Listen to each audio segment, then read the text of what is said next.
Alright, I saw this question on YouTube the other day and I figured, let's go ahead and talk about it. And basically what they were describing was a hot no start. And this is when your vehicle, every single morning when you go out and the vehicle's cold, you try to fire it up, no problem, fires up every time. But then you get it up to operating temperature, you're driving around, and let's say you stop at the convenience store real quick and you shut the car off, you go inside, come back out, of course the vehicle's still warm because you were just driving it, and then you go to start and then sometimes it doesn't start.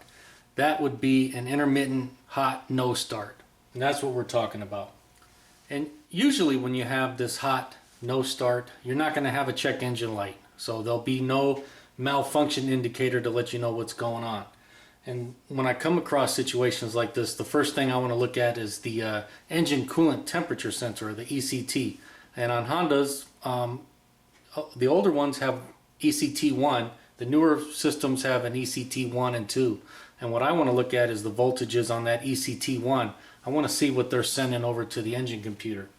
And in general, I'll use my Honda factory data capable scan tool. This is a Autel MS906 that I use all the time. It works great on Hondas. And so I'll use that to see what those voltages are.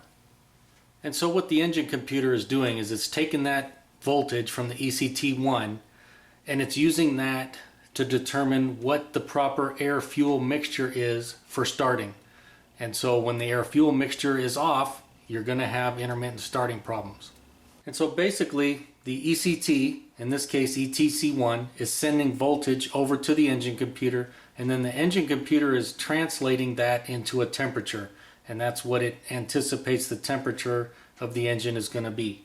And what you want to see on a normally warmed up engine, at least a Honda, you want to see, or at least I want to look for, 0.5 to 0.7 volts.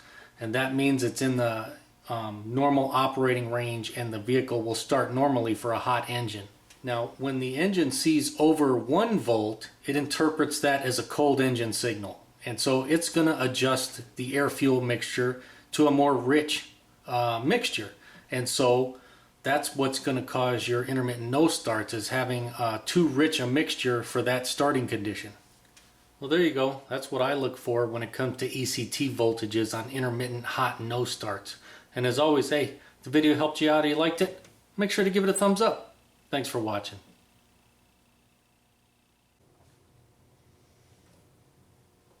Hey, you guys are still here?